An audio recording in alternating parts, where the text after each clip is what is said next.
Family play genograms are one of the most effective ways of engaging children in family therapy and understanding the dynamics and history of family relationships.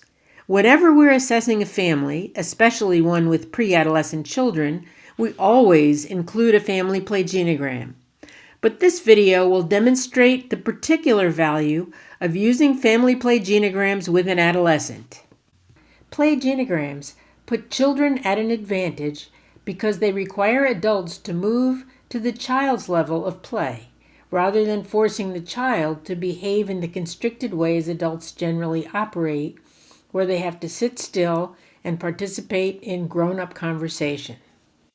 In addition, miniatures seem to spark family members' sense of humor, often not seen immediately when people are in trouble and coming for help.